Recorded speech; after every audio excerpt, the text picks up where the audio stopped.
you can make jigs and patterns, you can produce quite a bit more. You can get things lined up quicker. You don't have to design each panel. Now, my motivation for this is kind of a hodgepodge of different things. I do like the Flying Dutchman, I like the Black Pearl, and I like the Silent Mary. So I figure if I make this thing on a miniature scale and make it artistic, if I make something else, it doesn't have to be in the same way. I can make stuff that's nice and clean like this here. It doesn't have to be extendable in a broken way like this. But the reason for this is so that I can make it something that looks kind of like Flying Dutchman. But then, let's see if I can hold this with my legs.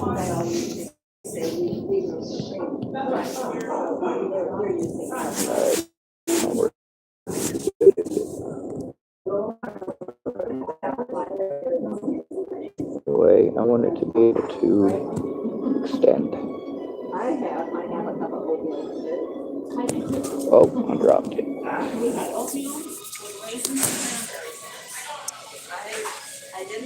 made it a little bit different today. I usually have cranberries, but I have blueberries. Anyway, it's a labor of love for the time being, but each one of these concepts, there's an end game, I guess is what you would call it. There's a whole point to it. I'm not trying to make any of these things just for the aesthetics, but also for people to be interested. You kind of got to give them something they can look at.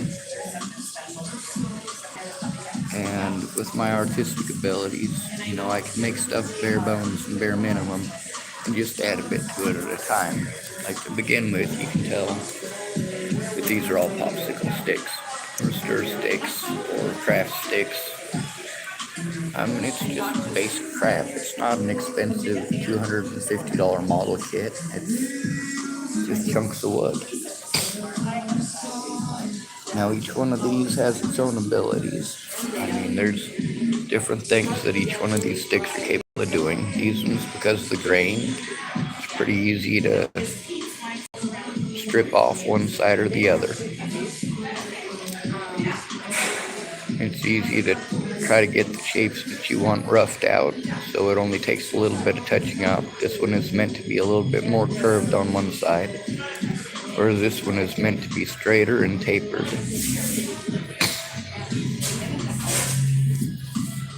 Now, as far as this goes, this is supposed to be, I guess, call it a ship's costume. What I want to make for my kayak doesn't actually have any wood in it. What I wouldn't make my kayak with is plastic. And then I can paint the inside of the plastic however I want. I can make it wood grained, I can make it white, I can make it look like that.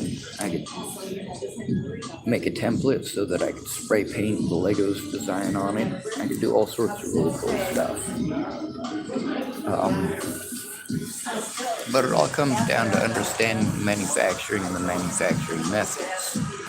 A lot of this stuff I couldn't make as a professional because I don't have the experience. However, I do have hands-on experience, which means that I have more experience than most people in the United States.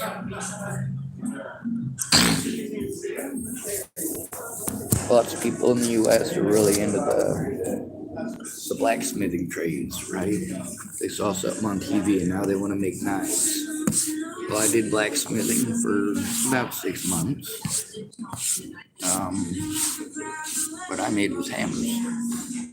I didn't make any knives. I didn't make any swords. I didn't even attempt to make any knives or swords. I just made hammers.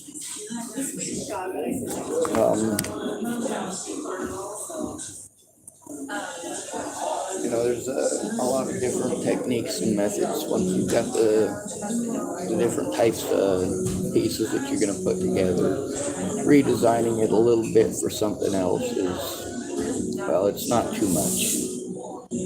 This right here, because of the way that it's designed and because it's got bracing on either side, which I didn't do with this one.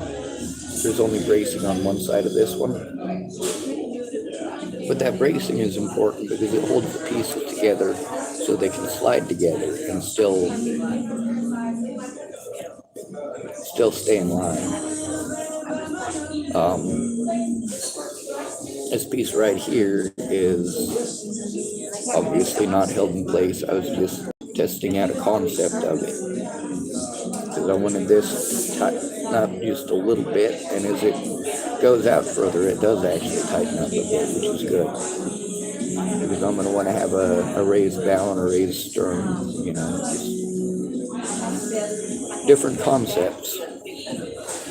Now, one of the things about this piece, when I made this piece originally, I was thinking about a ship called the Khufu ship.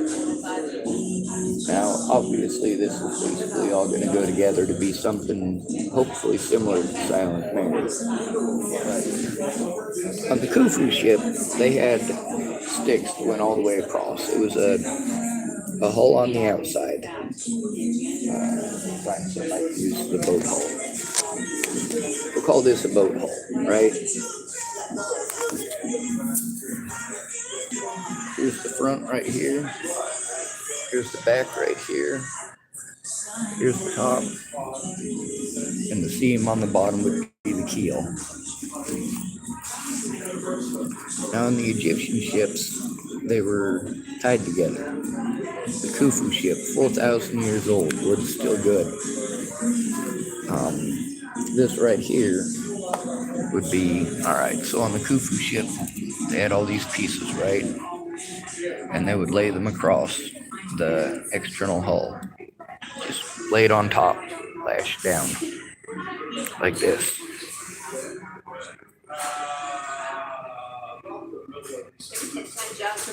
And then they had planks in the center, side by side by side, all the way back. Give me a second.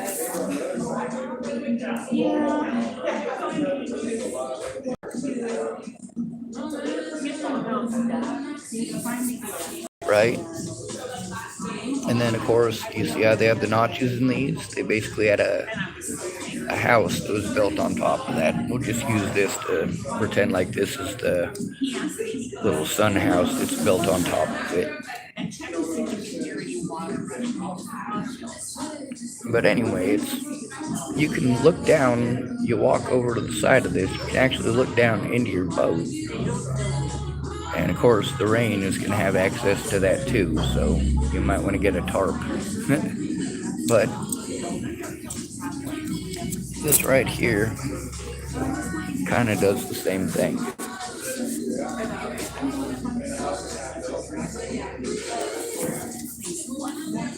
You got the plank in the center, put your house on top, put 5 or 6 of them in a row. Modular designs is something that I'm real big on. Legos are good for being modular. And making something that, like this wall right here, this piece can be glued differently with the same pieces to make it move differently and look differently. One of the ways to do that is instead of gluing these on this side, glue them on the other side instead. Another way to do it is to flip it and reverse it.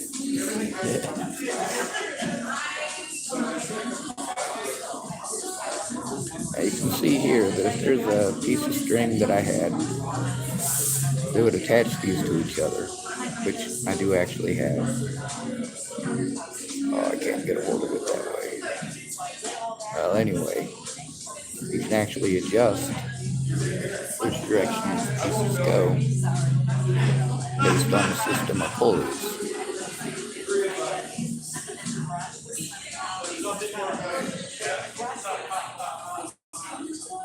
I did originally intend on having one of these tabs on either side, but I decided to change that because of the way that, alright, if you've got 2 top pieces that both have tabs like this, and you're bringing them up, they're going to grab onto each other properly.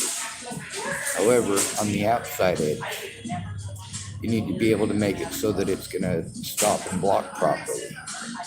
And that's difficult to do on a straight edge if you're just sitting on top of it when you're wanting to actually use a portion of it to cover the side. Instead of having a flat deck, you want it to have enough of a wall there to look like, well, let's say, for example, you've got the cannons on the HMS Victory, right? They're on the top deck, and you're on the top deck, and you're firing those cannons, and there's a wall of wood in front of you.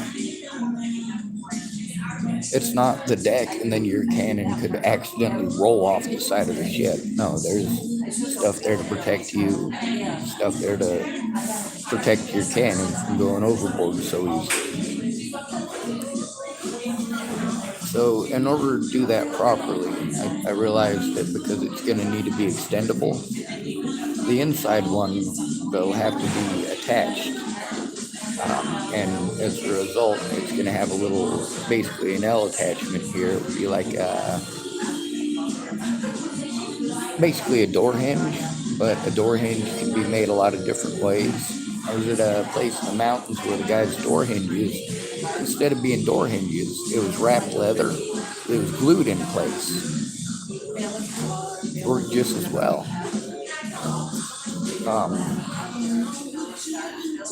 Anyway, a lot of the stuff that I have, it starts off looking like crap. Just like a lot of my drawings, they start off looking like crap. It's just a basic outline with a few dots on it. Now, when I used to be an artist, and I used to teach people how to draw, I'd tell them, when you think you're done drawing the picture, go do something else for 5 minutes, and then look at your picture from 20 yards away, or 20 feet away. If you look at it from 20 feet away, you'll realize you didn't draw it dark enough, and then you'll go and darken it up a bit. A lot of times, the crappiest pictures on the planet end up being beautiful pictures because you're constantly adding layers. That's the great thing about painting. Painting is a lot easier than drawing. I know, I've done both. Painting, you can just put more layers on top. More layers of smaller details. Smaller and smaller and smaller and smaller. You start off with a block of color. And then you start putting in the shadows, and where the light is, and where the skin is, and where the clothes are. You start putting in a little bit of texturing. Then you start putting in little details like shoelaces, and of course the shapes of the shoes, the shapes of buckles and fasteners. If you mess something up, you can paint over it. With number 2 pencil, once you dug in real deep to get it real dark, eventually it's just going to turn real shiny. It's also going to misshape your paper.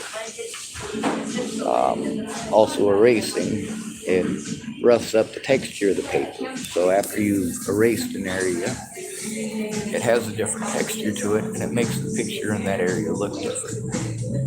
Doing it with a number 2 pencil is about the most difficult that you can do. And practice, practice, practice. If you want to learn how to do fine details, don't ever draw sketching paper. First of all, it's too expensive. Second of all, it's too porous. You can do some extremely fine details on a fine vellum paper. If you've got a good piece of computer printer paper, that is the best for fine details. Also, if you get a number 2 mechanical pencils, like a 10-pack, if you draw them a little bit for shading, then you can actually bring them to a point and you can set those to the side and use that fine point later when you're trying to put in tiny details.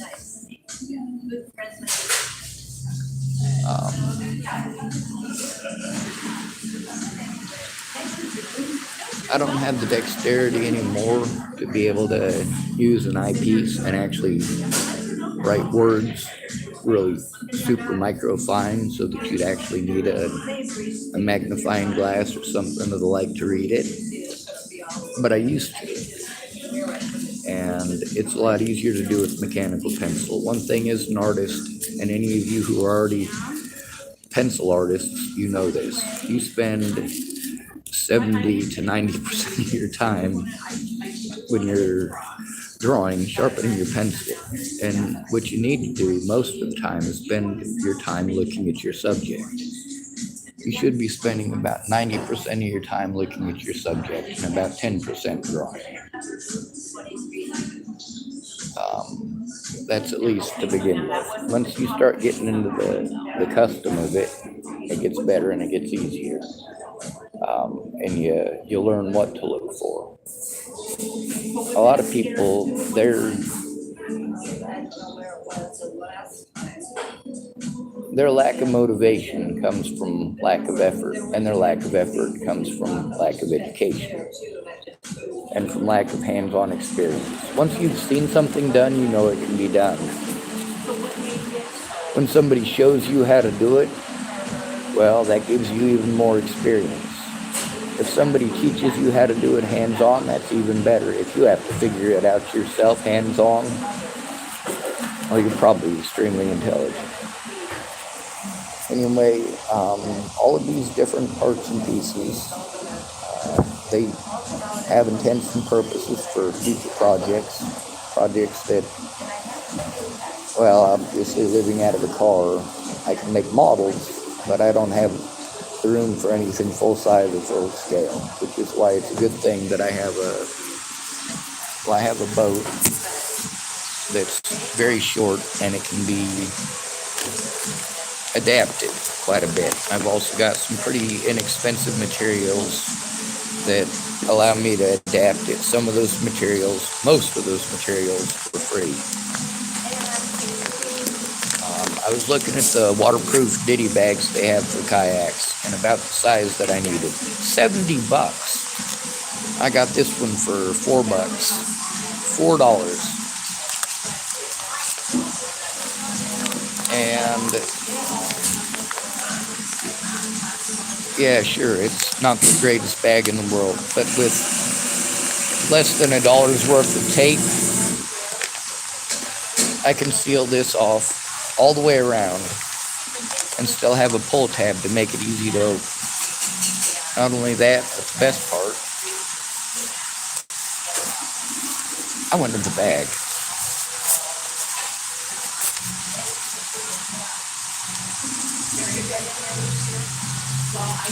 What I got is a kayak sail. That was entirely unexpected. I was actually looking at kayak sails and thinking to myself, man, I really wish that I had a place where I could actually sit down and make a kayak sail. And I saw some sails in Hood River, on the Columbia River there, that the sail was a pirate flag. This is a pirate flag. So, I mean, I was looking them up on the internet, $384, brand new. I got mine for free because, like I said, all I wanted was the $4 bag. When it comes to manufacturing, there's prototyping and then there's production. Prototyping is basically what do you have that you can make do. Stuff that's easy to change, stuff that's easy to take apart and adjust as you need it. Now, when it comes to manufacturing, the idea is to make everything the same. If people want to put additions and options on it, that's all on them. They can do that themselves. If I'm going to make a kayak, I'm going to sell a kayak. If I'm going to sell the skirting for the kayak, I'll sell the skirting for the kayak. One of the things, eventually, when I'm done with this, with the Silent Mary being my motivation, it's important to have buoyancy, and on something like that, it doesn't look like it's got much buoyancy, does it? It really don't. So making a keel for it, even though there's no keel in the movie, making a keel for it for weight that'll keep it properly ballasted, and then having some air tanks, or airbags I should say, because it'll end up being some bags that I'm taking together. That'll keep it afloat. And I got an air compressor. There's air bubbles that are pretty cheap, but I won't need them for the time being. But I'll actually be able to raise and lower it out of the water based on whether or not the bags are inflated or deflated, which is pretty cool. Now this will all take some time and effort, and I got to do something to try to keep my head straight. With me not being able to work, me being too physically messed up for manual labor, and having the building bug, of course. I'm glad I have stuff here to play with. Now, when it comes to molds, that's probably the most important thing. You can build a boat. You can make a nice, beautiful, tough boat, and it'll take you a year to do it. But if you make a boat mold, then you can make thousands of them. One person with a kayak mold, one kayak mold, 12-footer, and make at least 10. That's right, make the whole boat, 10 boats a day, as long as they know how to jig it properly.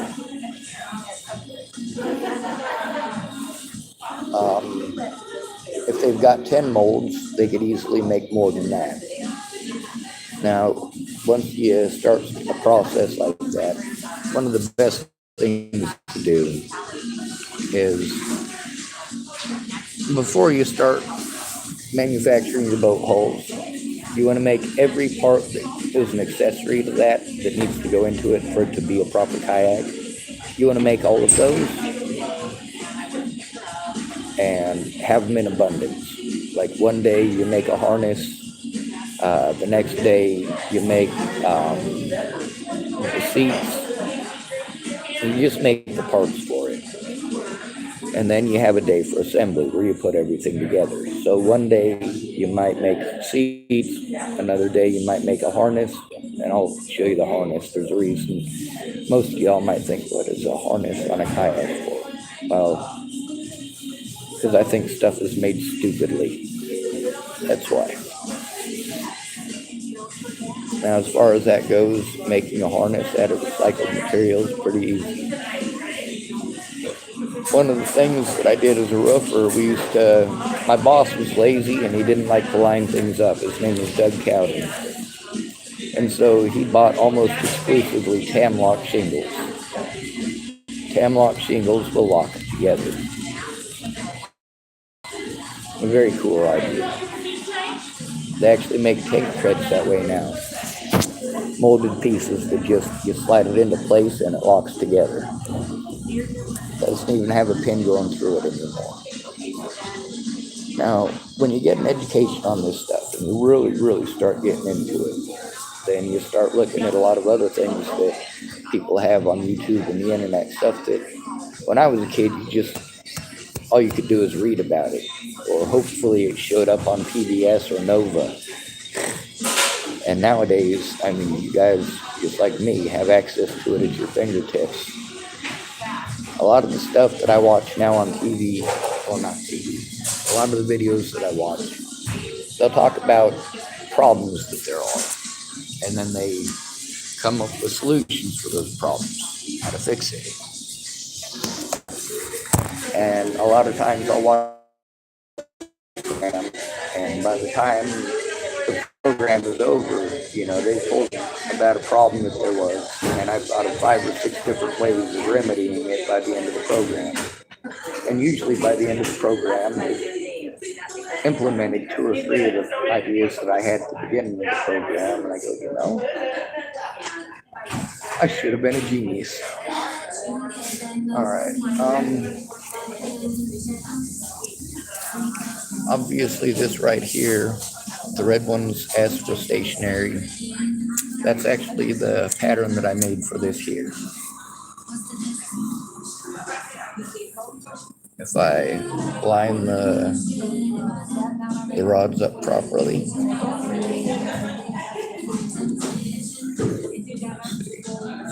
Oh yes.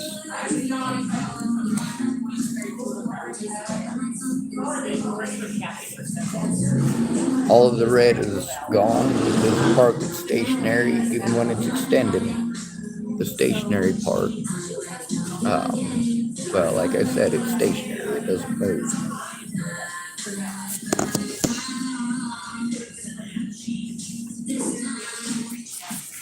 If I close up one side, the right side and the left side both move, and then the center is supposed to be stationary. Anyway, the thing with the Silent Mary, with the thing having skin, or having ribs but no skin on it, there's got to be another way to create buoyancy for that, and that's actually something that I'm glad I have the kayak for. That'll provide buoyancy. I also have some 2-liter bottles that are empty. I've got 2 crutches, and I've got a whole bunch of 12 gauge and 10 gauge wire, or 12 gauge and 9 gauge wire. Most of that has been earmarked for another project, but part of it can be used for the kayak. I got about 25 feet left that I can use, and that'll be just enough for the harness. And that way, everything that I have can strap to my kayak, or if somebody else has a kayak, heaven forbid, instead of having a 12-foot kayak like mine, they got a 15 or an 18-footer. Well, with this stuff's ability to expand and stretch, kind of the concept behind it is that you can basically have a bunch of stuff that'll fold out from your boat, and you can have your boat itself, your kayak, be your campsite. It doesn't have to look like the Silent Mary. That's just some fun on the side. All right, good to be with you. Thanks for coming to visit. Stay out of trouble or don't get caught. Remember, you are your brother's keeper and no victim left behind.